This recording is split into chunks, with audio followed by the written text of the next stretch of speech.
Mais merci que cette occasion de créer cette occasion pour moi de revenir sur un travail que j'ai fait pour ma thèse, dont je n'ai rien publié, rien fait, voilà, avec un petit peu d'appréhension de revisiter tout ça. Je suis terrifiée de cette situation par ailleurs. Voilà, j'ai suffisamment dit à mes camarades, faire court, je ne sais pas pourquoi à chaque fois je rentre dans un amphi, je me dis mais pourquoi je fais ce métier déjà, c'est horrible. C'est pas un jury ici. Voilà. Oui, mais bon. Mais même donc ça me fait beaucoup de bien que ça soit surtout voilà, des copaines qui soient venues. Et donc voilà, pour celles qui me connaissent pas, j'ai fait ma thèse au Centre Émile Durkheim. Après, j'ai fait un postdoc aussi au Centre Émile Durkheim, et je ne sais plus, je crois que je quitte l'enseignement recherche. Donc c'est aussi une occasion, peut-être une des dernières, de partager un petit peu ces travaux qui sinon vont tomber dans l'oubli, on va en parler tout à l'heure. Pas du tout, ok.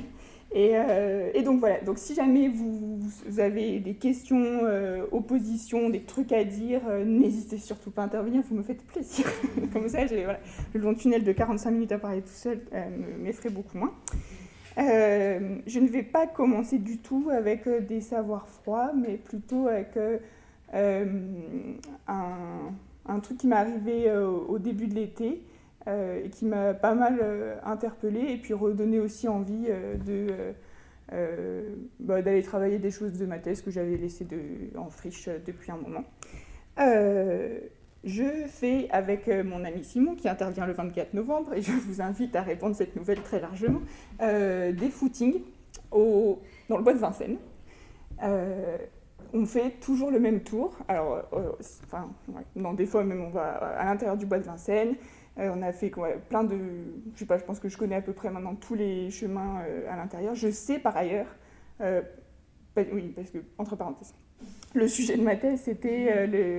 j'ai travaillé sur les polémiques que fait l'histoire, à partir d'un cas d'étude qui était quand on a mis l'histoire de l'esclavage et de la traite négrière au programme. Donc, toutes les questions mémorielles autour de l'histoire de la colonisation, je suis sensibilisée un petit peu voilà, à aller guetter ce qui est dans l'espace public, ce qui peut s'y rattacher. Bon, bref, ça c'est le contexte. Et le bois de Vincennes, je le connais en long, en large, en travers. Bon, et on me dit au début de l'été de venir voir, donc je sais que le bois de Vincennes, il y a eu des expositions coloniales là, voilà. On me dit au début de l'été de venir voir quasiment au bord du bois, un endroit qui est parfaitement accessible, qu'il y a comment on m'a présenté ça, un centre sympa sur les plantes tropicales. Mon père travaillait sur la forêt tropicale, très bien. Donc je rentre dans cet endroit, je suis passée devant, mais 150 fois. Là, il y a une espèce d'arche, toute pourrie, mais à inspiration architecture asiatique, qui s'appelle, j'apprends, la porte chinoise. On rentre et...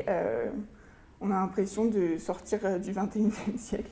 En fait, il y a un site avec des vestiges des expositions coloniales, avec des espèces de statues immenses à la gloire de la France impériale qui sortent là comme ça entre des fourrés pas taillés. Rien pour dire... il y a juste une description en bas de la statue de la personne qui l'a faite et puis à quel moment ça a été construit. Et puis des bâtiments qui sortent comme ça d'un endroit vraiment qui est moyennement entretenu. On apprend donc le bâtiment de l'Algérie, si celui-là il a été un peu refait. Il y avait des zones comme ça thématiques. Et puis en plus, c'est une impression très étrange parce que tout est minuscule par rapport... moi je suis à Saint-Denis où il y a des grandes barres de partout. Par rapport à la façon dont on occupe et on construit la ville aujourd'hui, une espèce de retour en arrière aussi matériel où tout est en fait assez étriqué par rapport à à l'ambition coloniale qui était complètement démesurée. Enfin, bon, voilà, une espèce de monde à part. Et j'ai passé la journée à dire, je ne comprends pas comment c'est possible que cet endroit existe là depuis... que je suis passée juste à côté 1 million de fois, j'augmente le nombre de fois depuis le début, je crois. Et sans jamais me rendre compte de ça. Et j'étais donc, voilà, choquée d'être passée à côté, choquée aussi de l'absence complète de mots. Enfin, il n'y a rien sur ce qu'ont été les expositions coloniales. Il n'y a rien pour accompagner les gens, pour dire, pour mettre des mots, au moins pour avoir un espèce de discours à côté, de ces espèces de statues complètement délirantes. C'est une façon aussi de typifier les architectures d'ailleurs. Bon, bref. Je suis choquée. Et donc, il y a plusieurs raisons peut-être possibles au fait que je sois passée à côté. Probablement quand je cours, je regarde mes pieds. Et ouais, il faut mieux parce qu'il y a la marée-chaussée qui passe, à ce temps-là, il y a pas mal de caca de cheval. Donc, bon. Mais, ou alors, les conversations avec mon ami sont trop absorbantes, ou alors, c'est la troisième hypothèse que je voudrais explorer avec vous ici, ou alors, il y a en fait très peu de chances de tomber par hasard sur ce truc. Parce qu'il a été recouvert il a fait l'objet d'une oblitération massive. Il a été recouvert de silence par tout un ensemble de dispositifs, de personnes. Et voilà, donc sans invalider les deux premières hypothèses qu'on pourra donc la conf d'aujourd'hui, c'est plutôt une exploration de la troisième. Pour essayer de comprendre comment on produit ces absences, ces manques, ces silences et ces oublis. Et pour moi, l'enjeu, c'est du coup de se réapproprier, de se donner les moyens de se réapproprier des pans de la réalité qui sont soustraits à nous, puisque voilà, on les recouvre d'oubli ou de silence. On manque, quand les choses sont silenciées comme ça, de répertoire pour les penser, pour les parler. Je ne sais pas pour vous, moi je trouve ça très contrariant quand on nous retire comme ça des possibilités d'imaginer ou de dire une réalité qu'on a pourtant sous le nez. En comprenant aussi comment on fait ça, comment on participe, nous, à passer le passé sous silence, c'est une possibilité pour prendre du recul par rapport à ça. Et souvent, ce n'est pas des projets réfléchis de participer à des grandes conspirations de silence, mais voilà, de voir quelle part on y prend et comment peut-être on peut en sortir si on le souhaite. Pour ça, je vais faire un petit détour qui ne peut pas forcément être très petit pour tout ce qui renvoie à ce souvenir, donc plutôt les politiques de la mémoire, parce que déjà il y a beaucoup plus de choses qui sont écrites et dites là-dessus, mais et aussi pour poser un petit peu les enjeux de ce que ça veut dire oublier collectivement, mais ça sera du coup la deuxième partie de la présentation. Alors, sur la mémoire et donc nos rapports au passé. Il me semblait important de rappeler ou de poser 2-3 trucs qui ont été beaucoup travaillés. En plus, il y a Morgane qui est une spécialiste, qui ont été beaucoup travaillés par les sciences sociales. Intervient, n'hésite pas. Sur notre rapport au passé. Et donc voilà, avec l'oubli qui est l'autre versant de tout ça. Et en commençant par peut-être quelque chose qui va être une banalité pour vous, je ne sais pas, vous me dites je peux passer plus vite, mais qui a été dite, écrite par un ami de Durkheim, et comme voilà, j'ai encore des affiliations avec mon laboratoire.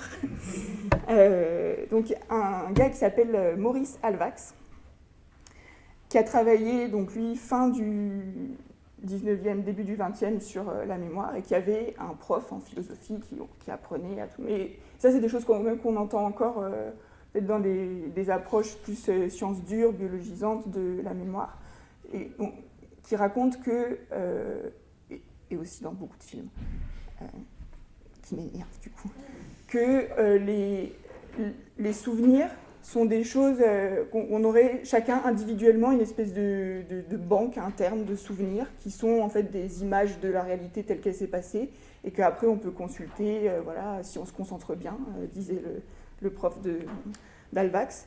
Et voilà, dans une espèce aussi de trip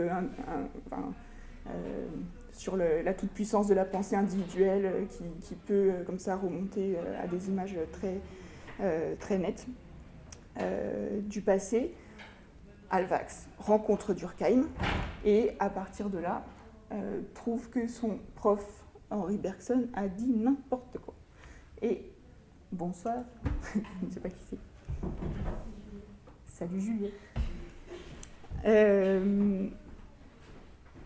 Et donc lui, à l'inverse, va dire que la mémoire est quelque chose de profondément collectif et de construit collectivement. J'ai un petit extrait d'Alvax que je vais vous passer.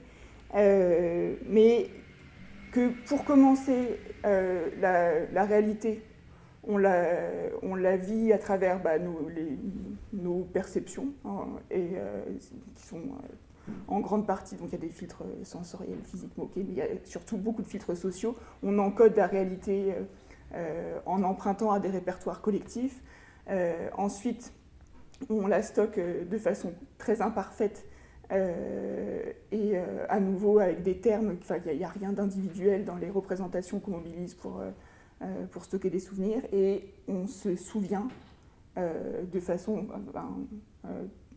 même quand on est tout seul, on est pris dans des histoires, dans des relations, on se souvient par rapport à des situations qui ne sont jamais individuelles purement. Et souvent, on se souvient avec des espèces de rites de la commémoration, même si c'est des tout petits rites familiaux. Donc, on n'est jamais tout seul. Et ce souvenir, pour Alvax, c'est quelque chose qui est encadré par ce qu'il appelle les cadres sociaux de la mémoire. C'est le titre de son best-seller. Voilà. Et cette phrase est d'une profondeur. Ce qui est passé est passé. Tout ce avec quoi on peut faire des choses aujourd'hui, c'est, ce qu'il nous reste, c'est des récits recomposés de quelque chose qui ne sera plus jamais, qui est dans son absolu perdu à jamais. Donc la mémoire, dans cette perspective, c'est des mises en récit du passé, avec, comme je disais, des éléments plus ou moins épars, plus ou moins évanescents, plus ou moins reconstruits. Et ces récits, ils ont au moins autant à voir avec les circonstances dans lesquelles on les mobilise qu'avec les ingrédients du passé avec lesquels on les a composés. Donc, ces types de reconstruction, de construction sociale-là, elles sont à l'échelle étatique, en fait. Elles sont associées depuis le XVIIIe siècle à des enjeux identitaires très forts, avec l'idée que partager une histoire, c'est nécessaire pour appartenir à un groupe, le groupe national en l'occurrence, ça a été vraiment... on peut revenir sur la genèse de ça, mais ça a été vraiment construit comme au moment où les États-nations se composent, à la révolution industrielle. Il y a une production de récits nationaux englobant pour dire, en gros, on va faire un espèce de marché avec les gens en échange de votre allégeance politique. Vous appartenez à quelque chose qui vous dépasse, qui existe depuis très longtemps et qui vous survivra très longtemps. Et comme ça, vous accédez presque gratuitement, il faut juste que vous votiez pour nous, à l'éternité. Voilà. Donc, il y a une espèce d'association que avoir une histoire, c'est être quelqu'un ou être membre d'un groupe qui vous transcende, quoi. Et donc là, j'ai une petite citation que je vais demander à quelqu'un de faire parce que donc c'est pour vous faire, je sais pas, goûter la solennité de cette association entre identité de groupe et histoire ou enfin passé partagé. Voilà. Et quand on a besoin de solennité, je pense Ernest Renan est l'homme de la situation. Alors, pour m'aider, moi, dans la préparation de cette 45 minutes de tunnel horrible pendant laquelle j'allais parler sur le long, je me suis dit, je vais leur demander de lire des trucs. Est-ce qu'il y a quelqu'un qui se sent une âme de Renan là, alors, pour le contexte, c'est une conférence à la Sorbonne en 1882, je crois, enfin en tout cas fin du... Il y a eu la guerre avec la Prusse, on a perdu l'Alsace-Lorraine, on pleure. Et ce qu'il essaye de dire, à que des hommes d'ailleurs, voilà, pour vous imprégner chacun de votre rôle, il y aura Renan, mais il y aura les autres aussi, et que ce qu'il voudrait dire, c'est que l'Alsace-Lorraine est française fondamentalement, et donc qu'ils sont français parce qu'ils partagent un passé avec nous. Voilà, c'est ça l'enjeu de sa conf. Je vais vous rappeler rapidement les points du début de sa conf, et là c'est un moment qui est plutôt à la fin, c'est l'apothéose. J'ai laissé venir les vocations Renan, là, non, il n'y en a pas. Ah, merci Aline.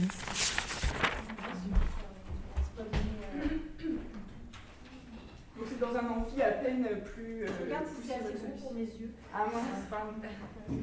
Oui. C'est vraiment pas... Et donc, c'est un discours qui s'appelle « Qu'est-ce qu'une nation ?» et il commence par, en fait, poser la question, à votre avis, c'est quoi une nation ? Et c'est, vous me direz, des caractéristiques physiques communes. Donc, alors lui, il parle de race, d'ethnicité, de langue qu'on partagerait en commun, d'une religion qu'on partagerait, de la géographie. Il évoque tous ces points. On pourrait dire que c'est ça une nation. Mais ça, c'est la version des Allemands, pour laquelle...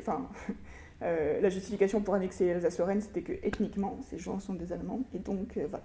Et à chaque fois qu'il évoque ces réponses possibles, il dit non, c'est pas suffisant. Là, il manque quelque chose pour faire un vrai groupe qui est solidaire, pour cimenter tout ça. Et ce qui manque, et là, on arrive au climax de l'argumentation de Renan. Et vas-y, Agnès. Une nation est une âme, un principe spirituel. Deux choses qui, à vrai dire, n'en font qu'une constituent cette âme, le principe spirituel. L'une est dans le passé, l'autre dans le présent. L'une est la possession en commun d'un riche legs de souvenirs. L'autre est le consentement actuel, le désir de vivre ensemble, la volonté de continuer à faire valoir l'héritage qu'on a reçu in divis.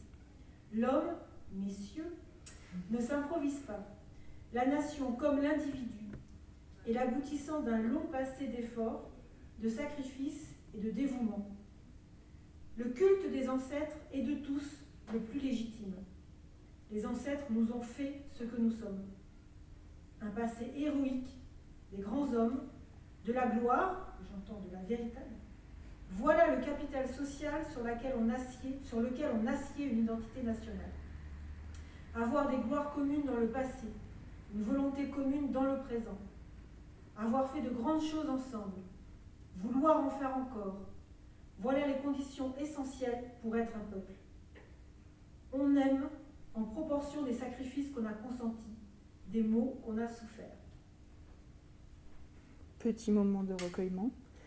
Du coup, tu as gagné le discours d'Ernest Renan. Tu peux l'afficher chez toi si tu veux. Merci beaucoup. Voilà, donc, c'est un exemple parmi beaucoup, mais de cet investissement du passé comme une façon de se donner une identité de groupe. Et donc, pour appartenir à un groupe, il faut avoir une place dans cette histoire partagée. Il faut en être au moins un des héritiers. Et donc, ce que j'ai dit tout à l'heure, c'est ce cadrage du rôle de la mémoire, il est très puissant, très, très structurelles au niveau étatique, mais c'est des choses, alors là par contre je ne suis pas spécialiste, qu'on peut retrouver, peut-être toi tu en sauras plus, mais dans des cercles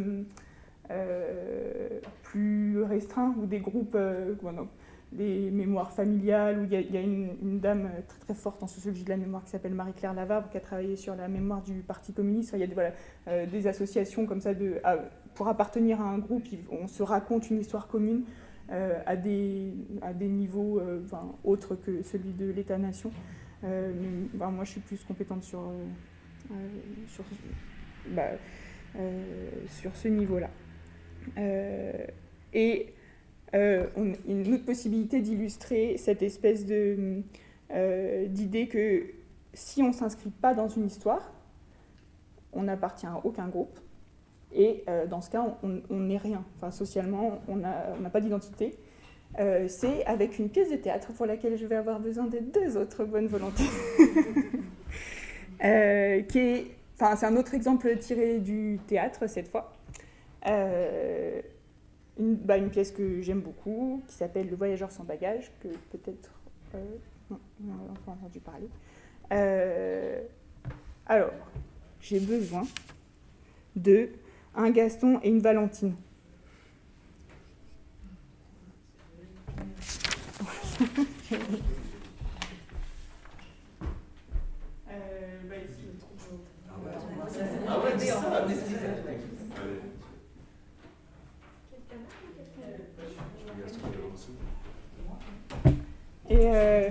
Merci.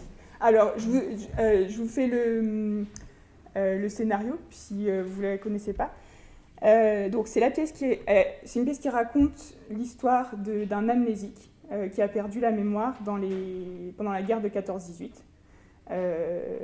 Comme il y en a eu beaucoup, et donc qui revient.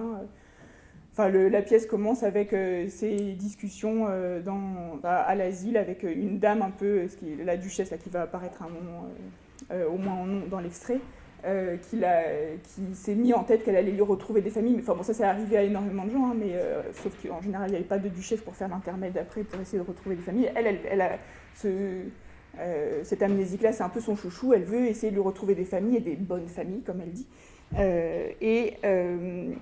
Et elle essaye de faire l'intermède entre toutes les familles qui, par contre, essayent de retrouver des fils dont les souvenirs au moins étaient ensevelis par les obus. Et là, c'est l'histoire de la rencontre d'une de ces familles. Donc Gaston, qui est l'amnésique, qui est le nom de l'amnésique,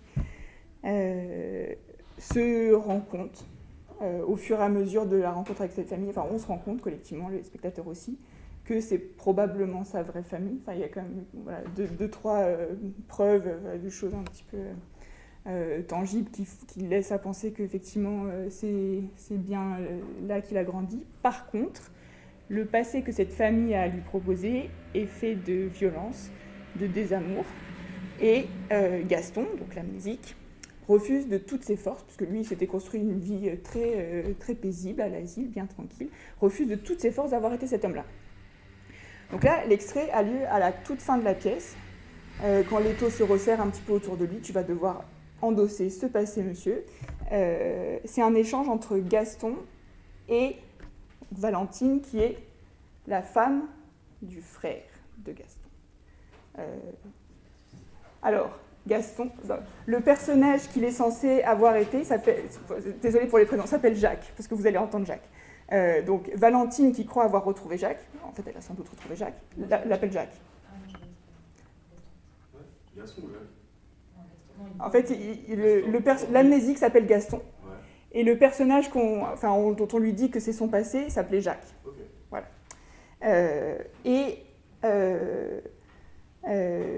Donc Valentine aurait eu une liaison avec donc le frère de son mari, concrètement. Bravo. Avant la guerre. Et donc l'enjeu pour elle, c'est de retrouver son amant, qu'elle a pleuré, voilà. Et donc là, il y a quand même une occasion de retrouver l'amour de sa vie, puisque par ailleurs, elle n'est pas du tout amoureuse de son vrai mari, et qui est en train de Enfin, voilà, elle veut retrouver ce Jacques, donc elle veut que Gaston revienne de son amnésie. Et juste avant la scène que vous allez écouter, elle lui fait remarquer que s'il est bien celui qu'elle pense qu'il est, donc son ancien amant, il a une petite cicatrice dans le dos. La scène juste d'avant, on voit que Gaston se regarde seul devant un miroir et qu'il voit probablement qu'il porte bel et bien sa cicatrice puisqu'il pète le miroir. Et donc après, c'est le moment où Valentine revient voir Gaston. La place est à vous. Très bien. Super. Je n'ai vu aucune cicatrice. Qu'est-ce que tu dis? Je dis que j'ai regardé très attentivement mon dos et que je n'ai vu aucune cicatrice. Vous avez dû vous tromper. Oh, je te déteste, je te déteste. Je crois que cela vaut mieux. Mais est-ce que tu te rends compte seulement de ce que tu es en train de faire? Oui. Je suis en train de refuser mon passé et ses personnages, moi compris. Vous êtes peut-être ma seule famille, mes amours, ma véridique histoire. Oui, mais seulement voilà. Vous ne me plaisez pas. Je vous refuse. Mais tu es fou, mais tu es un monstre. On ne peut pas refuser son passé. On ne peut pas se refuser soi-même. Je suis sans doute le seul homme, c'est vrai, auquel le destin aura donné la possibilité d'accomplir ce rêve de chacun. Je suis un homme et je peux être, si je veux, aussi neuf qu'un enfant. C'est un privilège dont il serait criminel de ne pas user. Je vous refuse. Je n'ai déjà, depuis hier, que trop de choses à oublier sur mon compte. Ah oui, j'ai oublié le valet de chambre, je suis un valet de chambre. Madame la duchesse du Pont-du-Fort me prie de dire à monsieur qu'il se dépêche et qu'il veut bien la rejoindre au plus tôt au grand salon parce que les familles de monsieur s'impatientent. Les familles, Jacques? Ah, c'est bête, j'ai envie de rire. Parce qu'il y a une chose que tu oublies, c'est que si tu refuses de venir avec nous, il va falloir que tu ailles avec elle de gré ou de force. Tu vas devoir aller coucher dans les draps de leur mort, endosser les gilets de flanelle de leur mort, ces vieilles pantoufles pieusement gardées. Tes familles s'impatientent.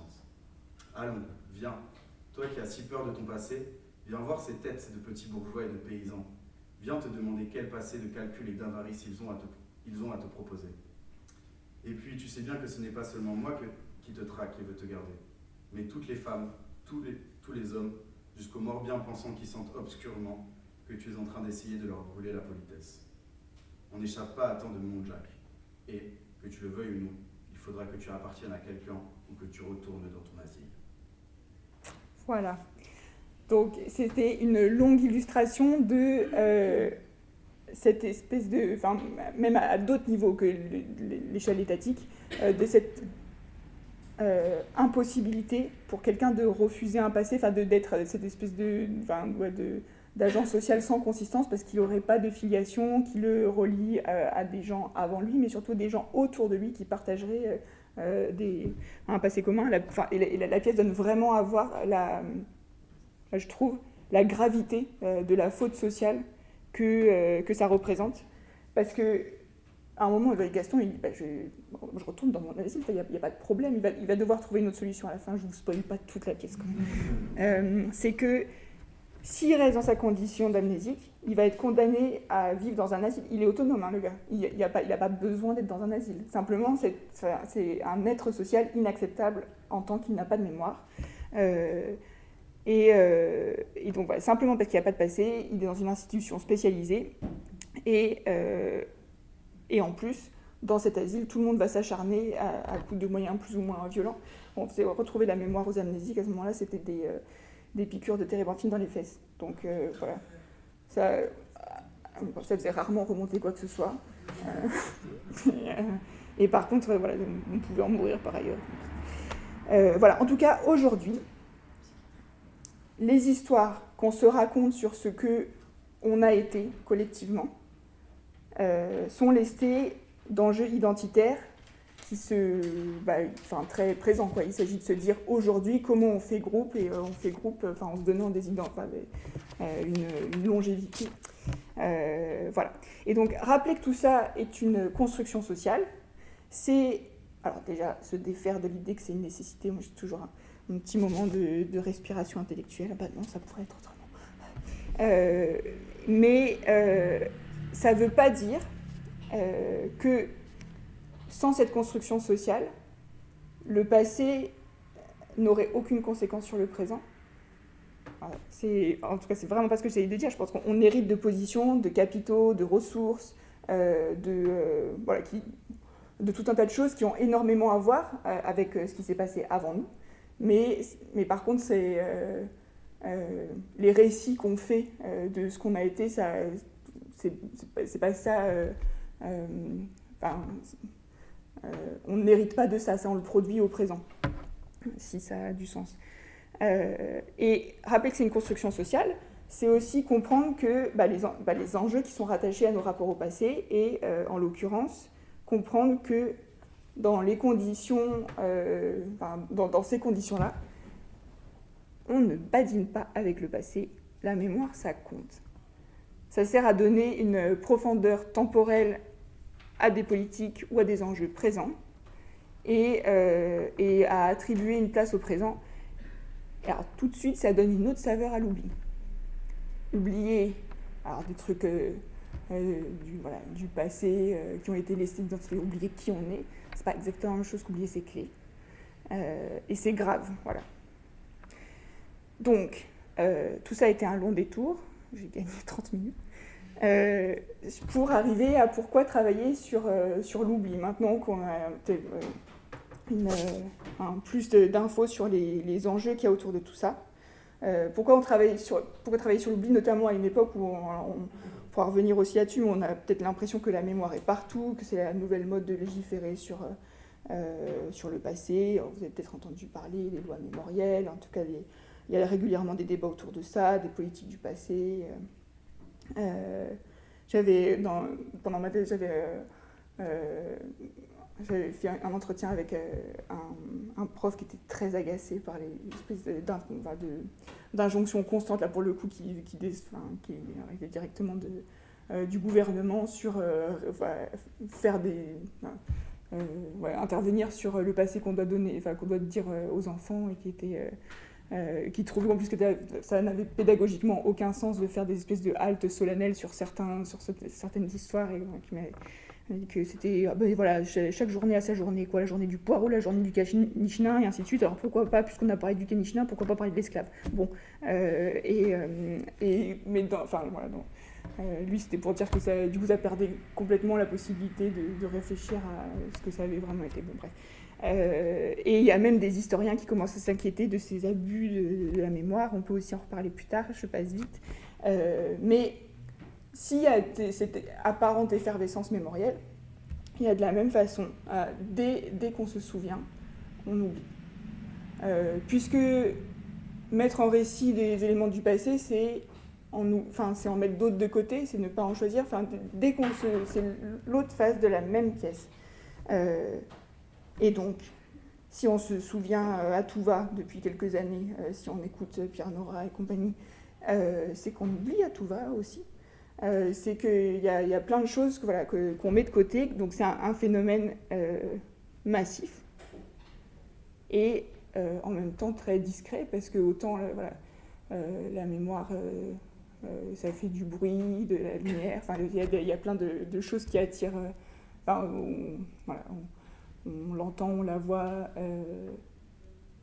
l'oubli beaucoup moins, c'est silencieux, on passe à côté, on s'en rend pas compte. Après on passe une journée à trouver que vraiment à Vincennes ils font n'importe quoi, mais bon, c'est régulier, voilà. Il y a peu de choses qui sont dites là-dessus, nonobstant le caractère massif du phénomène.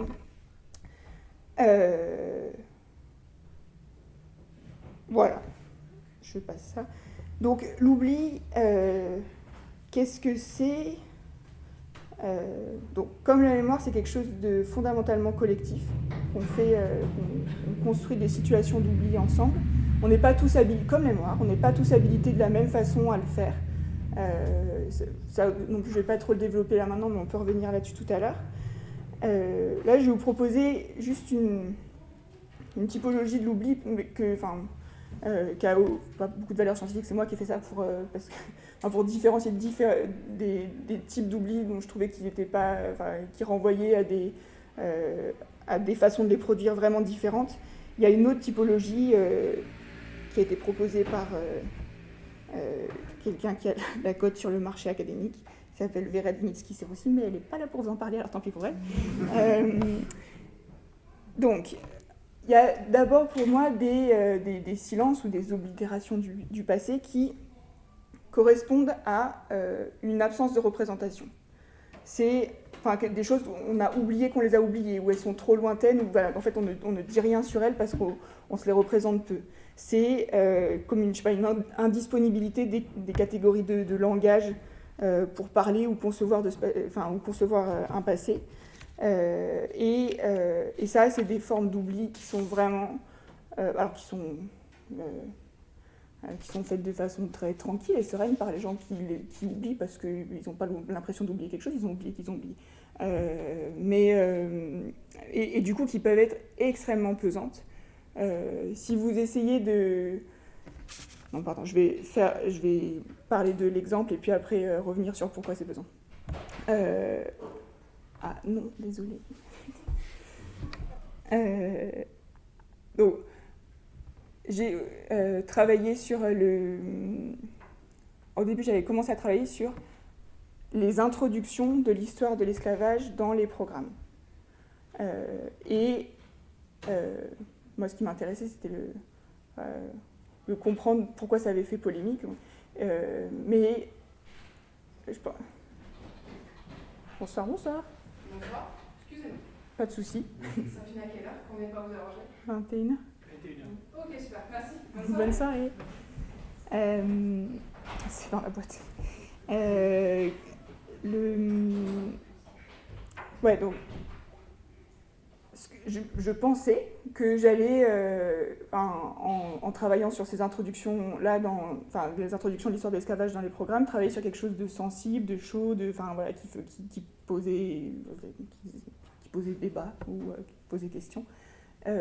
Et en fait, je me suis rendu compte que ça a été introduit plusieurs fois et sorti des programmes depuis les années 70, entre les années 70 et 1998. Et que, sans que ça pose aucun problème, sans que ça soit discuté, sans que sans que même il y ait de mots, en fait ça a été introduit par la bande parce qu'il y avait un projet. Alors la première fois que ça a été introduit, par exemple, c'était quelqu'un qui était proche de Fernand Braudel qui voulait, c'est un historien qui a une conception de l'histoire monde où on ne doit pas faire des récits très nationalo-centrés du passé, et donc plutôt prendre en compte des espèces de grands mouvements économiques, sociaux. Et donc voilà, par exemple, la traite transatlantique, qui était du commerce d'ailleurs, dans cette version. Et voilà, ça c'était un exemple parmi d'autres d'histoire globale qui ont été introduites dans les programmes. Donc cette question qui m'apparaissait sensible au XXIe siècle apparaît là, sans que ça pose aucun problème à personne. Et ça pose pas de problème parce que de toute façon, voilà, que l'esclavage puisse être une question sensible, que la traite négrière puisse être une question sensible, et juste quelque chose qui est hors de portée des gens qui discutent ça. Alors eux, ils ont oublié qu'ils ont oublié s'ils ont su un jour. Ils ne voient pas le problème. Donc c'est discuter. Cette histoire horrible de la traite transatlantique à ce moment-là est passée sous silence de façon très sereine. Et pour faire sauter l'espèce de ciment d'oubli là, qu'on met dans ces conditions-là quand on oublie sereinement, mais il faut être motivé. Donc ça, c'est en tout cas des silences, je ne sais pas comment on peut les appeler, sereins, tranquilles, routiniers, qui très difficiles à secouer. Ensuite, j'ai deux autres catégories de silences qui sont des silences où là, on se rend compte il y a le passé qui est tu et pas hors de portée. Et donc d'une part, il y a les silences que j'ai appelés de la concorde, en tout cas la concorde présumée. Là, on tait les choses qui peuvent être envisagées, donc, mais on ne les pointe pas parce que ce n'est pas la peine. Il est attendu que notre interlocuteur les trouve aussi évidentes que nous, comme par exemple, je ne sais pas, n'importe quoi, dans un débat politique, la référence au fait qu'on est le pays des Lumières. Pas besoin de le dire. C'est une espèce de... On le passe sous silence néanmoins, mais c'est une forme de silence qui crée du lien. On est tellement d'accord que c'était trop stylé les Lumières et qu'on est des héritiers de ça qu'on n'a pas besoin de le dire. Et d'autre part, et c'est peut-être sur cette dernière catégorie de silence que je voudrais revenir le plus, il y a des silences de la discorde, cette fois-ci potentielle. Et là, on tait les choses qui sont, alors peut-être qui ressemblent du coup à des tabous, parce qu'on nous a appris qu'il ne fallait pas les dire. Et donc la répression ou le déni est réalisé parce que ça a un coût social de briser un tabou. Et ça, c'est les formes de... Il y a très peu de travaux sur les silences, l'oubli, mais parmi ceux qui existent, c'est sur ces silences-là, du type le déni ou la répression, qu'il y a quelques trucs.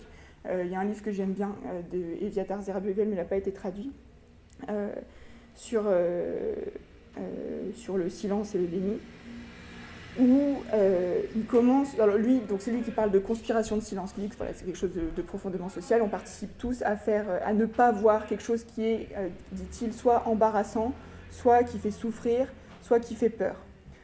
Et pour illustrer ça, il rappelle le conte de Hans Christian Andersen, Les habits neufs de l'empereur, que vous connaissez peut-être tous, je rappelle. C'est ma version telle que je m'en souviens, je n'ai pas été vérifiée depuis, mais donc n'hésitez pas à corriger. C'est un empereur qui veut, qui fait du benchmarking auprès de ses ouvriers tisserands pour sélectionner les 2 meilleurs pour lui faire une tenue incroyable pour un jour de parade. Il sélectionne, il se retrouve avec 2 gars qui ont la superbe idée de lui dire que eux, ils font un tissu tellement incroyable que les personnes stupides ne peuvent pas le voir. Il n'y a que les gens particulièrement brillants qui arrivent à apprécier la texture du tissu. Et il le montre à l'empereur. Il ne montre rien du tout. L'empereur ne voit rien. Il se dit, je suis con, je ne vais pas le dire maintenant tout de suite. Donc il trouve ça extraordinaire, puisque c'est ça la preuve que c'est quelqu'un de brillant. C'est qu'il fait, il fait semblant de voir ce tissu. Et puis, je vous passe toute l'histoire où il va vérifier régulièrement que tout se passe bien à l'atelier. C'est incroyable, c'est magnifique, et puis il file du rien. Et le jour de la parade, l'empereur est nu. Mais tout le monde, le bruit a circulé, pareil, dans la garde de l'empereur, tout le monde, ils font tous semblant. Oui, quand même, il est beau l'empereur. Et c'est pareil, donc et c'est ça la conspiration de silence, c'est qu'on fait tous semblant de ne pas voir que l'empereur est nu. Et la fin du conte, il y a un enfant. Les enfants, il faut se méfier, ils n'ont pas été tout à fait bien socialisés, ils sont en cours d'apprentissage, des tabous, des machins, et qui crie il est nu !» Et là, tout le monde éclate de rire. Donc il y a une espèce de spéculation autour de ce tissu éclate. Et, voilà. Donc ça, c'était... en tout cas, il a recours à ce conte pour expliquer la façon dont on participe tous. Alors là, pas forcément pour paraître intelligent, mais pour éviter les conflits ou de provoquer des situations qui embarrassent, font peur, etc. Voilà, comment on évite tous des passés qui ont été qualifiés de difficiles ou alors pour prendre une expression qui a été appliquée à la résistance, non pas du tout, à Vichy, à la collaboration, un passé qui ne passe pas. Et en général, ces passés-là qu'on passe sous silence sont des passés peu glorieux, contrairement à ce que raconte Renan, la gloire, la vraie, et celle où on a fait des choses bien, et éventuellement les trucs où on a souffert ensemble, si possible avec des ennemis identifiés. Mais voilà, les passés où, alors nuancés, où il n'y a pas de héros, de gentils, de méchants, les trucs complexes dont on ne peut pas tirer des leçons incroyables sur les personnes incroyables que nous sommes aujourd'hui en ayant hérité de tout ça, c'est plutôt difficile. Le label La Passe est difficile, ça avait été proposé par des gens qui travaillaient sur la guerre du Vietnam aux États-Unis, par exemple. Et donc ça c'est en partie le cas de l'histoire de l'esclavage et de la colonisation. En tout cas après 98, on peut revenir sur la chronologie après, mais on passe en tout cas de l'existence de formes d'oubli tranquille ou routinier à des silences de la discorde potentielle. Et donc moi je vous ai dit tout à l'heure, j'ai travaillé sur des controverses. Ce qui m'intéressait, c'était de comprendre les dynamiques de polémique, comment à certains moments les choses partent en vrille, et pas du tout sur des silences. Mais je me suis rendue, c'est en travaillant sur les polémiques que je me suis rendue, et en remontant un peu le fil de ce qui se disait ou de ce qui ne se disait pas sur la colonisation et l'esclavage, je me suis rendu compte que ces silences-là, ces conspirations, qui forment des bulles spéculatives, comme dans les habits neufs de l'empereur, sont en fait une condition, en tout cas dans les cas que j'ai étudiés, assez fondamentale de l'éclatement d'une dispute. Ça se dit éclatement ? Ouais, voilà. D'une dispute, et c'est cette espèce de silence épais qui précède la tempête et qui la rend violente. On peut s'imaginer une scène où vous avez... donc, je vous ai dit tout à l'heure, les histoires, c'est laisser d'enjeux identitaires très forts. Voilà, c'est un sujet qui compte, on met 2 barils de poudre sur la table. On peut en mettre plus, je ne sais pas pourquoi j'ai 2 mains. Et à ça, vous rajoutez qu'il y a des histoires sur lesquelles il y a des désaccords, de la souffrance, de la sensibilité. Vous rajoutez des mèches à ces barils. Et donc sur cette scène-là, normalement, il y a la sociologie du conflit a bien montré ça, les gens, on a quelques exceptions. Je ne fais pas de blague sur ce sujet. Mais les gens ont tendance à éviter, ou à ne pas vouloir du tout être les personnes qui passent à côté de là avec une grosse torche. Et voilà. Donc en général, on évite la scène, on prend des précautions quand on passe devant, on essaye de... voilà. Déjà, on se blinde, argumentativement, on arrive avec des espèces de carapaces discursives pour se prémunir de toute accusation à tort qu'on aurait été ceux qui auraient fait partir les choses. On essaye d'éviter d'être le responsable, celui qui va allumer le dispositif. Et on reste dans le noir, sans torche, on parle comme ça. Voilà. De temps en temps, ça a été le cas pour les controverses que j'ai étudiées, à un moment, même s'il n'y a pas de projet pyromane derrière, il y a quelqu'un qui passe pas trop loin avec une petite allumette. Pour l'esclavage, on pourra revenir dessus aussi si vous voulez, mais en gros, il y a eu trois foyers différents qui se sont mal rencontrés, et puis voilà. Mais alors, juste concrètement, comment on s'y prend pour produire ces situations de... la métaphore n'a plus de sens pour produire ces situations de noir où on essaye de marcher sur des œufs ou de pas... Voilà, comment on fait le noir, comment on peut repérer ces mécanismes, puisque c'est ça que j'avais un peu promis dans le résumé de la conf. On y arrive. Donc, dans les discours, on peut repérer des marques de ça. Qu'on sait qu'il y a une zone où il ne faut pas aller, et que on manifeste par certains mots qu'on a bien conscience que c'est glissant et que nous, on n'a pas l'intention de s'y aventurer. Il y a des traces dans les mots d'anticipation du conflit. Typiquement, alors déjà, on ne nomme pas la no-go zone. On n'en parle pas de ce trou qui est juste derrière. Zerubbabel parle souvent c'est un éléphant dans la pièce, mais surtout, on ne le nomme pas. On le laisse derrière nous et puis on parle fort en regardant ailleurs. Et il y a aussi beaucoup de processus de négation. En littérature, j'avais appris que ça s'appelait l'art de la prétérition. C'est de dire quelque chose en disant qu'on ne l'a pas dit.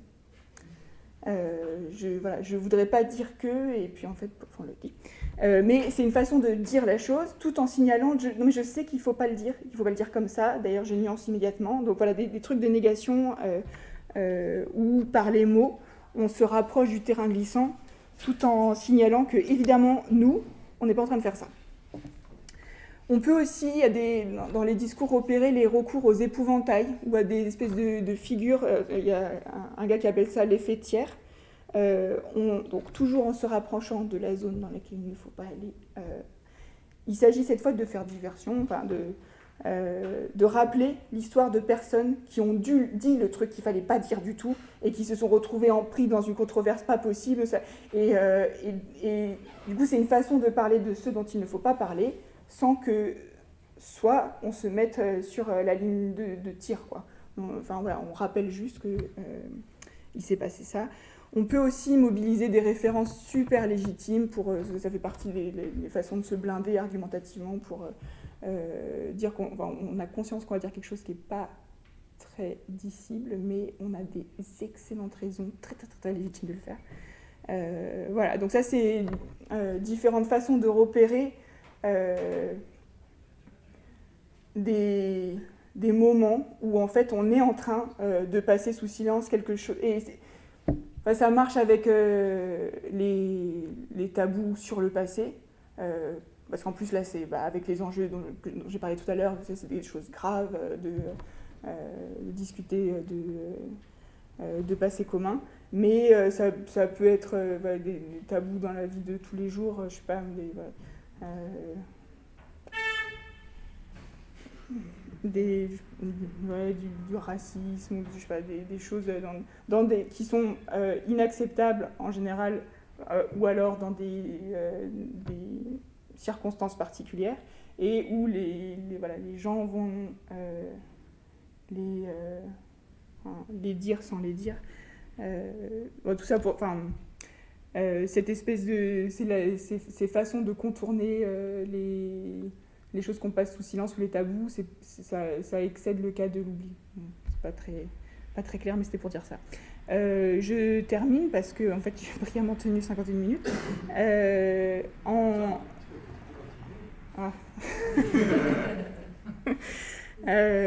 Non, mais j'ai l'impression d'avoir fait le boulot.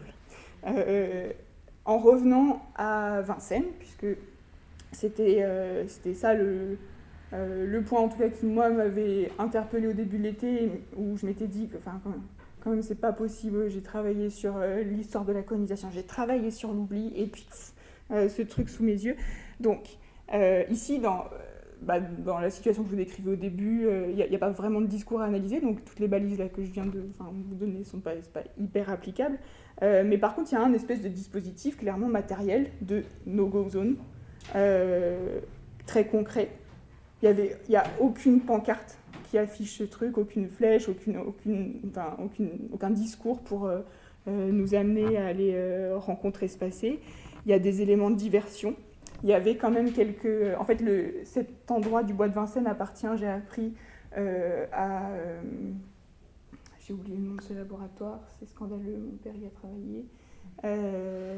Un laboratoire spécialisé sur les plantes tropicales. On s'en fout en fait. Mais donc c'est eux et qui sont historiquement les descendants de tous les biologistes qui sont partis dans les expéditions coloniales pour répertorier la faune et la flore d'ailleurs exotiques. Et donc c'est eux qui ont dans un tout petit bâtiment, n'hésitez pas, si vous entrez par la porte chinoise au bois de Vincennes, allez dans la bibliothèque tenue par... c'est invraisemblable, donc ça je le couperai. C'est le professeur Tournesol dans ses graines exotiques qui pendent de partout, c'est incroyable. Vous pouvez lui demander d'ouvrir il y a des espèces de caisses avec du sol de partout dans l'Empire. C'est très... on sent la continuité avec le projet initial. Et donc il y a quand même, tout ça pour dire, des diversions, une petite pancarte pour expliquer que dans cette partie du bois de Vincennes, parce que l'exposition coloniale a quand même recouvert une bonne partie du bois, cette partie-là, c'était que les plantes. Les zoos humains, c'était pas là. Du coup, ça va. Et ça c'est un processus aussi, un dispositif de diversion, une mobilisation de références légitimes, ou en tout cas des références qui sont perçues comme des antidotes par rapport au risque encouru. Dans le cas que je vous décris, le risque encouru, c'est de reconnaître sans le dénoncer l'impérialisme et le colonialisme qui ont été dont les expositions coloniales étaient complètement imprégnées, on vous indique qu'il y a un endroit sur le site, je ne l'ai jamais trouvé, où il y a le reste de la pierre de la première mosquée de France. Donc quand même, c'est voilà. C'est bien aussi comme endroit. Et voilà, il y a aussi un monument fléché à la mémoire des soldats cochins chinois, je cite. Et on nous rappelle qu'eux, ils sont quand même bien contents d'avoir cet endroit pour commémorer leur mort. Voilà. Et quand on creuse en discutant avec les gens qui habitent sur le site, j'ai après énormément de méfiance, où j'ai fini par poser la question qui ne se fait pas. Moi-même, je me suis vue en train de tourner autour du pot. Comment je peux aménager la question c'est pas embêtant qu'il n'y ait rien comme ça sur le passé colonial et où en fait il y a énormément d'embarras et de souffrance de cette absence de mots pour les gens qui pourtant continuent à ne pas en parler parce que c'est difficile. Et des défenses qui mettent en place aussi, parce que donc, maintenant il y a toujours ce laboratoire qui habite là, mais qui prête ses locaux, il y a énormément d'associations humanitaires. Donc en fait des gens, il y en a un qui a fini par me dire, mais le pire dans cette histoire, c'est que je crois que dans l'entreprise coloniale, il y a des gens qui ont cru bien faire. Et moi, c'est un vertige pour moi, parce que je me dis, moi je fais de l'humanitaire parce que je crois bien faire. Mais ça se trouve, à quel moment on dérape pardon, j'en postillonne de plaisir. À quel moment, en croyant faire du bien, on fait le pire, quoi. Et donc, ouais, une espèce de peur des amalgames, d'ouvrir cette... si on parle de ces choses qui sont passées sous silence, on prend des risques de dérive ou de choses qui s'emballent, on n'a plus de contrôle de l'image de soi qu'on donne. Donc je me disais que ce qui pourrait être, je sais pas, ça peut-être valoir le coup de leur envoyer quelques éléments sur comment on produit des tabous, sur la mémoire de la colonisation, 2-3 trucs. Mais voilà, comme j'ai testé un peu sur vous d'abord, je veux bien vos idées. Pour moi, ça pourrait être pour ouvrir une possibilité de parler de ces choses-là sans que ça devienne complètement enflammé et que, effectivement, ça crée des souffrances, des catégorisations violentes des gens. Est-ce qu'en fait, il n'y a pas d'autre solution que de parler de la sociologie de l'oubli ? Voilà, j'ai fini, 57 minutes 59 secondes.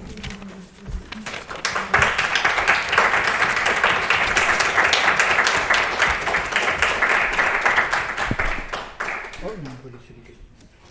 C'est trop bien.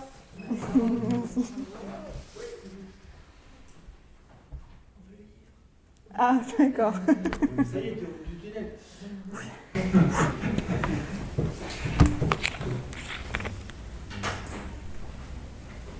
Maintenant, messieurs, il va y avoir une avalanche de questions.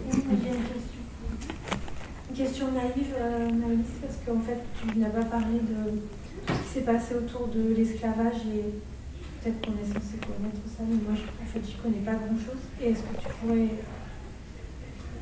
revenir ? Tu t'es dit que 3 foyers avaient depuis le feu aux poudres, et est-ce que ça t'embêterait de décrire un peu ? Ouais. Ça, c'est sur la controverse. En fait, la question porte sur comment ça s'est passé, la controverse, ou sur même l'histoire de l'esclavage, juste 2-3... Non, mais plutôt sur le retour, je ne sais pas si on peut appeler ça, sur le retour officiel de cette mémoire de l'esclavage et sur les controverses que ça a pu susciter. Ouais. Alors, la vraie introduction de l'histoire de l'esclavage comme histoire de l'esclavage et de la traite négrière, et pas c'était du commerce triangulaire avec des Africains qui, pour une raison qui nous échappe, en échange de pacotille, nous donnaient des hommes. Bon, voilà. Donc ça, c'était la version, je pense, avant 98.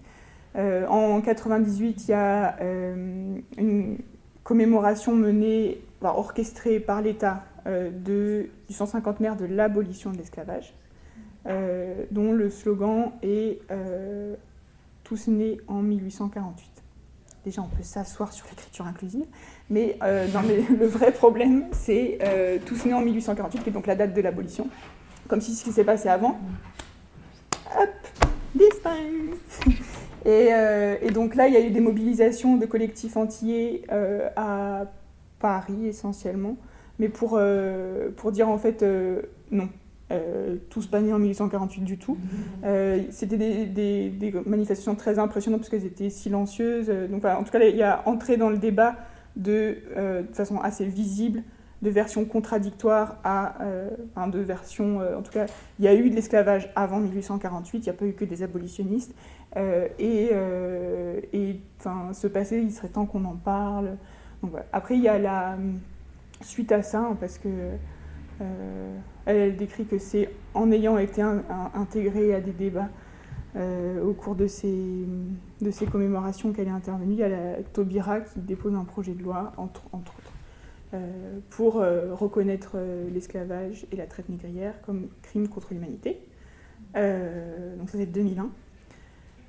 Et il y a un article de la loi qui dit que les programmes scolaires reconnaissent à la traite et à l'esclavage la place importante qu'ils méritent, quelque chose comme ça. Je ne suis plus sûre pour l'adjectif. Et donc, suite à ça, dans les programmes de primaire puis de secondaire, on met l'histoire de l'esclavage l'histoire de l'esclavage apparaît vraiment. Donc, voilà, selon quel est votre âge, vous avez eu l'ancienne version ou la nouvelle. Moi, l'ancienne. Et j'ai été scolarisée dans les DOM quand j'étais petite, mais même là, il n'y avait pas. Ok. Donc, ouais, pardon. Mince. Les 3 foyers, c'est 1. La crise des banlieues, ou les questions de la place qu'a, je vais parler des guillemets, ça c'est des tabous, je suis en train de contourner, enfin vous devriez m'arrêter, de la diversité, la place de la diversité dans des communautés ou de la jeunesse laissée pour compte dans des bars pourris, je ne sais pas comment vous préférez. La continuité des politiques néocoloniales de l'État français vis-à-vis des personnes issues de l'immigration des ex-colonies. Voilà, donc il y a tout à fait. Donc ça. En fait, il y a les qualificatifs de cet épisode peuvent disent quelque chose du point de la façon dont on les regarde. Et ça n'a pas du tout été cadré comme ça, comme vous le savez, par les médias. Et un point de démarrage, en tout cas d'échauffement social. Et les 2 autres trucs plus spécifiques, c'est que, alors très spécifique, Olivier Pétré-Grenouillot, qui est un historien de l'esclavage, dit dans une interview à propos d'un livre qu'il a sorti sur la traite négrière que il dit des conneries sur le racisme des communautés antillaises vis-à-vis des juifs. Il y a une association, un collectif antillais qui porte plainte. Mais probablement pas pour la bonne raison, il a dit une connerie, mais pour négation de crimes contre l'humanité en mobilisant la loi Taubira. Donc là, il y a les historiens qui se mobilisent, principalement des historiens, mais des historiens qui ont pignon sur rue, je parlais de Pierre Nora tout à l'heure, c'est notamment lui qui vont se mobiliser autour de ce pauvre gars à qui, par ailleurs, il venait de décerner un prix, donc de reconnaître comme l'un des leurs, qui se fait traîner en justice par un collectif d'antillais. Bon, voilà. Au nom d'une loi mémorielle, et du coup, les lois mémorielles, c'est un vrai problème, et d'ailleurs, l'introduction de la traite dans les programmes, l'Assemblée, le Parlement n'a pas à interférer dans ce qu'on enseigne à l'école, donc bon, bref. Donc ça part en sucette de ce côté-là. Et le 3e foyer, c'est, vous en souvenez peut-être, en 2005, la loi dite Mekachera, qui reconnaît à la colonisation un rôle positif. Voilà, et il y a un article, le 4 cette fois, qui dit que les programmes scolaires reconnaissent à la colonisation, doivent reconnaître les rôles positifs de la colonisation. Et là, il y a d'autres historiens, pas les mêmes que ceux qui... des gens comme Gérard Noiriel, des historiens de l'immigration surtout, ou de l'antiracisme, qui disent mais ça va pas ou quoi de nous dire, de qualifier à notre place, ou de qualifier tout court, en termes positifs ou négatifs, des moments de l'histoire qui, par ailleurs, pensent les historiens de l'immigration et du racisme ou du colonialisme, que c'est n'importe quoi la version du gouvernement, qu'on va dire que c'est une histoire positive. Bon, et ça c'est le troisième foyer, et sur la façon dont les trois se rencontrent, là je pense, je rajoute 1 heure. Juste là, la période de la crise des banlieues dont tu parles, c'est 2005 ? Ouais. Du coup, cet article a été Il a été déclaré anticonstitutionnel et donc retiré. Voilà.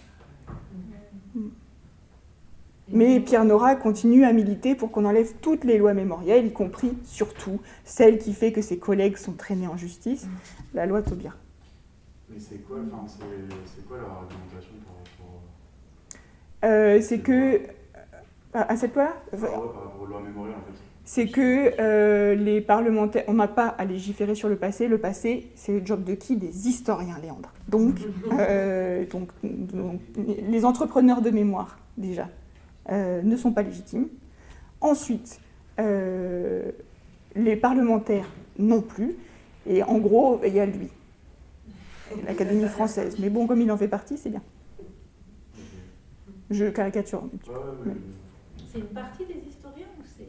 Ouais, c'est une partie. C'est des gens que parce qu'on avait fait une pièce de théâtre à partir de nos travaux que tu as un peu incarné, Agnès, dans le personnage que tu as joué. Des gens qui ont vraiment, qui sont très installés, qui sont à des positions de pouvoir et de reconnaissance qui ont même rien à voir avec un chef de file de l'autre camp qui est Gérard Noiriel, et il pèse quand même un peu, mais Pierre Nora, là c'est la légitimité étatique à son sommet, quoi. Et lui, il a peur. Et du coup, est-ce qu'ils étaient quand même d'accord sur cette loi qui est passée en disant qu'il fallait quand même reconnaître des trucs positifs, ou là aussi ils disaient non, quand même là, les lois n'ont pas le droit, parce qu'ils sont un peu... En fait, dans le timing, je n'ai pas présenté les choses dans le bon ordre. Ce qui s'est passé d'abord, c'est la loi de 2005, là, du 23 février.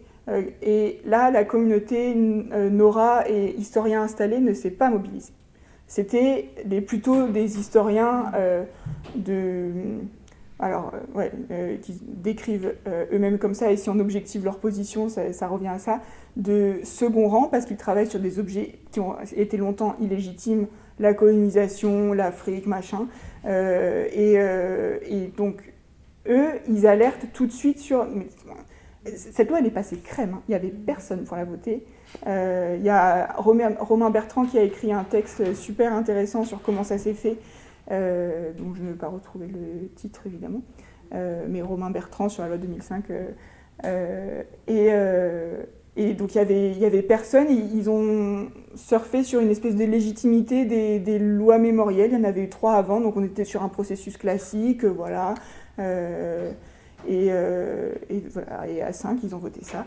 J'ai un problème avec les chiffres, vous avez remarqué, ils étaient plus que ça. Donc une petite mobilisation d'historiens, et c'est seulement, donc ça c'est en février, ils essayent de mobiliser du monde autour de cette loi. Olivier Pétré-Grenouillot, ça c'est à l'automne, qui dit des bêtises là, dans une interview, et puis la plainte, ça doit être fin de l'automne, début de l'hiver. Et là, les historiens installés, pour le dire vite, trouvent que quand même, les lois mémorielles, c'est scandaleux. Ils n'étaient pas beaucoup mobilisés pour l'autre avant. Mais donc, par cohérence, ils vont dire qu'en fait, elles sont toutes nulles. Mais, peu après leur mobilisation, l'article dont je parlais tout à l'heure est déclaré inconstitutionnel. Donc ça sort de leur mobilisation. Mais par contre, ils continuent. Leur site s'appelle Liberté pour l'Histoire, si tu veux retrouver tous leurs arguments. Et ils continuent de militer aujourd'hui pour qu'on libère l'histoire. Mais ce qu'ils voudraient, c'est que dans les cours d'histoire, il y ait quoi comme programme, Ils voudraient que, en fait, la façon dont les programmes et les contenus scolaires sont construits en France, c'est le gouvernement, le ministère de l'Éducation, et puis avec, ou pas, consultation de différentes instances. Mais ce qu'il ne veut pas, c'est que les parlementaires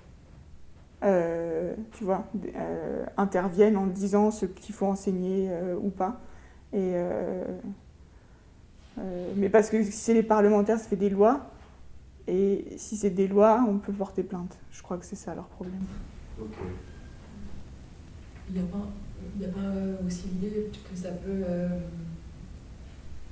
peut être pas réversible, mais que ça peut changer en fonction de qui sont les parlementaires. Il n'y a pas aussi cette idée que l'histoire doit être un récit constant, collectif, surplombant, et qu'on ne peut pas le laisser qu'il soit remodelé à chaque... Oui, complètement, oui. C'est court. Après, des arguments même qui reprennent, alors en mobilisant des références très légitimes, que c'est des lois nazies. C'est les nazis qui faisaient ça, de dire les contenus de l'histoire. Donc voilà. Et on est tous d'accord qu'on n'aime pas les nazis. Pour la petite histoire, j'ai un exemple justement où l'État se mêle de l'histoire. C'est François Mitterrand qui a une commémoration de la rafle du Veldiv a osé dire que l'État français n'était pas partie prenante. Ça avait fait bien sûr circuler beaucoup de controverses à ce sujet, mais c'est le chef de l'État qui disait ça. Donc là aussi, c'est intervenir, c'est de dire, d'orienter l'histoire, ça aussi, ou de tenter de le faire. Heureusement, il n'y a pas réussi, mais quand même.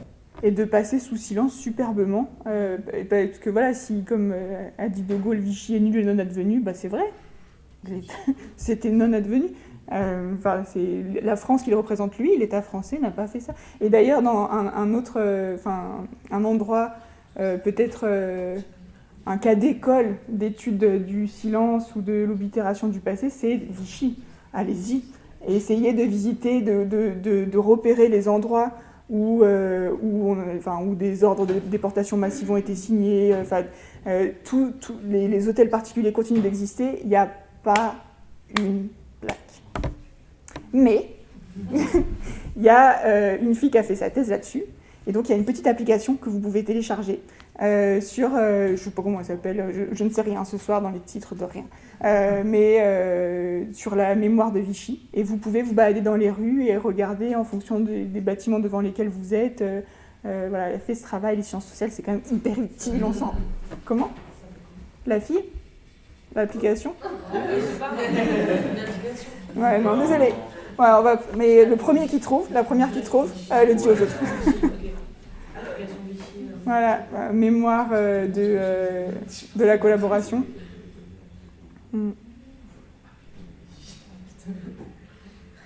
C'était quoi les lois mémorielles, Malice, qui étaient passées avant Ouais, alors, il y en a une, j'espère que je ne me trompe pas dans les dates, mais en gros, c'est dans le début des années 90, puis la 92-95, puis la loi Taubira, la troisième, et la quatrième, c'est cette loi de 2005. Donc les deux premières, c'est une qui reconnaît le génocide arménien, et je ne sais pas si c'est celle-là, la loi Guesso, et une autre sur l'Holocauste, qui ne parle pas de crimes contre l'humanité, mais c'est des espèces de lois solennelles en fait qui disent il s'est passé ça. Alors pour le génocide arménien, en plus, il y avait un enjeu de donner une parole officielle contre le discours avec le discours officiel en Turquie, de faire exister solennellement cet épisode dans ces termes-là. Et je ne sais plus ce qu'a fait la loi sur dont le cœur de cible est l'Holocauste. gouverne. La France était moins partie prenante dans ces affaires-là. Ouais. Enfin, moins actrice. Ouais. Bon, des accusés, je veux dire. Ouais. C'était pas les mêmes. Mais après, il y a un espèce de crescendo dans la taille de ces lois. Les deux premières sont assez courtes. Et puis, autour de la loi Taubira, il y a cet article 2 là, qui dit « les programmes scolaires doivent donner à cette histoire la place qu'elle mérite ». Voilà, c'est ça le terme exact.